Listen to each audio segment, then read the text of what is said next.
Welcome to sweet home. Hello friends, எல்லோரும் எப்படி இருக்கீங்க? இன்றைக்கி நம்ம வீடியோவில் என்ன பார்க்க போகிறோம்னா, மிச்சமான சாதத்தை வச்சு எப்படி பக்கோடா பண்ணலான்னு பார்க்கலாம். நம்ம எல்லாருமே ரைஸ் வைக்கிறத வந்து கரெக்டாக வைக்க முடியாது. என்றைக்காவது ஒரு நாள் மிச்சம்தான் விழுகும். அந்த டைமில் வந்து பார்த்திங்கன்னா நைட்டு வந்து கண்டிப்பாக இப்போ யாருமே ரைஸ் சாப்பிட்றதே இல்லை, பசங்களும் சரி நம்மளும் சரி.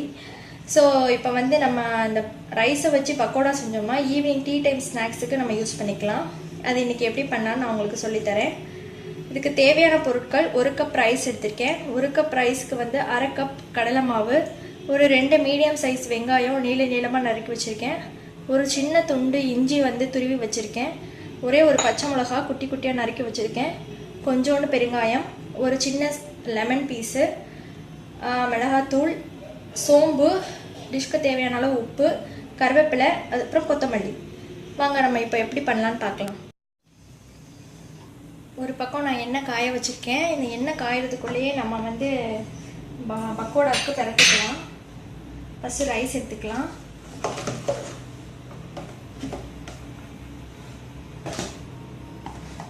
ரைஸ் வந்து நல்லா பிசைஞ்சு விட்டுக்கோங்க, உதிரியாக வரக்கூடாது. நீங்கள் வந்து உடனே ரைஸ் மிச்சமாச்சு அன்றைக்கே செய்ய முடியலன்னா கூட நீங்கள் ஃப்ரிட்ஜில் எடுத்து வச்சுட்டு உங்களுக்கு எப்போ முடியுதோ அடுத்த நாளோ நீங்கள் கூட செஞ்சுக்கலாம். அன்றைக்கே தான் செய்யணும்னு கூட அவசியம் இல்லை. நல்லா ரைஸ் பிசைஞ்சு விட்டுக்கோங்க. கூட கடலை மாவு சேர்த்துக்கலாம்.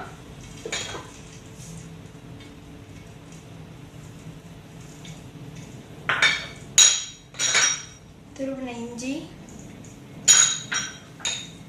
பச்சை மிளகாய், வெங்காயம். பக்கோடாக்கு கொஞ்சம் வெங்காயம் நிறைய இருந்தால் தான் நல்லாயிருக்கும்.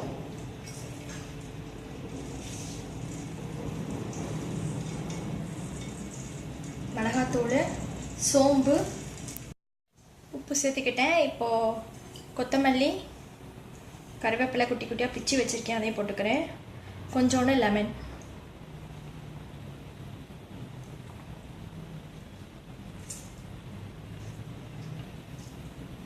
தண்ணி ஊற்ற வேண்டாம், நீங்கள் தண்ணி ஊற்றாமலே பிசைங்க, ஏன்னா ரைஸ் வந்து கொஞ்சம் தண்ணி இழுத்துருக்கும். அதே மாதிரி வெங்காயமும் வந்து தண்ணி வரும் வெங்காயத்துலேருந்து. கொஞ்சோண்டு பெருங்காயம் போட்டுக்கலாம்.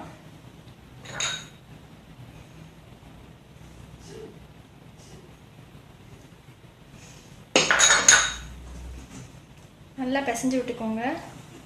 இந்த ரைஸு மாவு எல்லாமே நல்லா சேர்ந்து பிசைஞ்சிடணும்.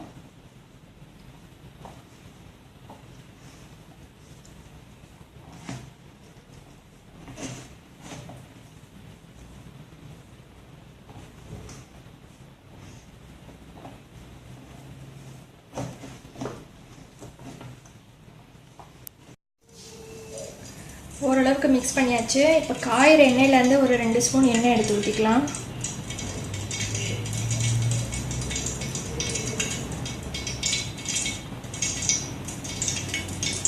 போதும். இதையும் சேர்த்து நல்லா மிக்ஸ் பண்ணிக்கோங்க.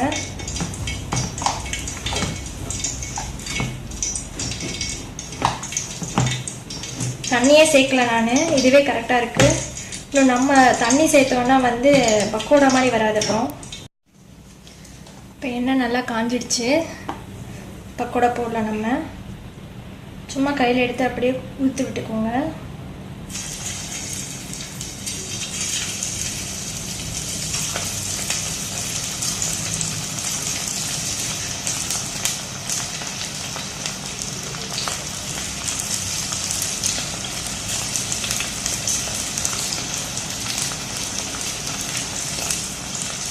கொஞ்சம் கொஞ்சமாகவே போட்டு எடுக்கலாம்.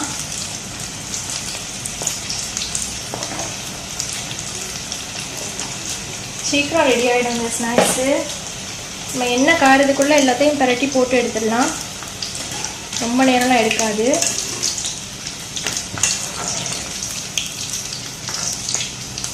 இந்த மாதிரி செஞ்சு கொடுத்தோம்னா பசங்களும் விரும்பி சாப்பிடுவாங்க. நல்லா ப்ரௌன் கலர் ஆற வரைக்கும் நல்லா ஃப்ரை பண்ணிக்கோங்க.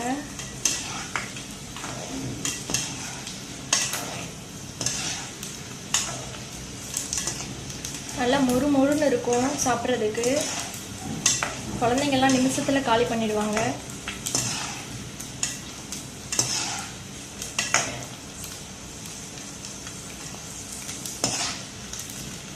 இன்னும் கொஞ்சம் நேரம் இருக்கட்டும்.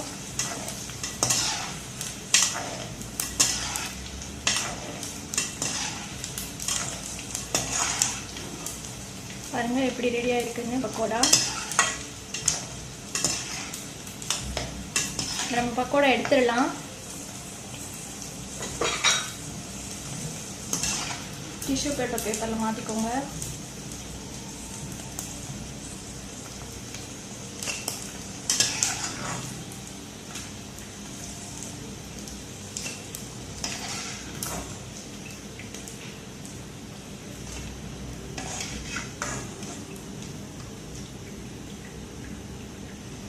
பார்க்கவே எவ்வளோ சூப்பராக இருக்குது பாருங்கள். பக்கோடா ரெடி ஆகிடுச்சு.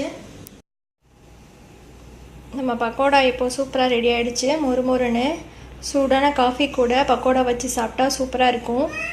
நீங்களும் இதை வீட்டில் செஞ்சு பாருங்கள். இந்த வீடியோ உங்களுக்கு பிடிச்சிருந்ததுன்னா லைக் பண்ணுங்கள், ஷேர் பண்ணுங்கள், உங்கள் கருத்துக்களை கமெண்ட்ஸ் பண்ணுங்கள். இதே மாதிரி வீடியோஸ் தொடர்ந்து பார்க்கணுன்னா சேனலை சப்ஸ்கிரைப் பண்ணிக்கோங்க. தேங்க்யூ.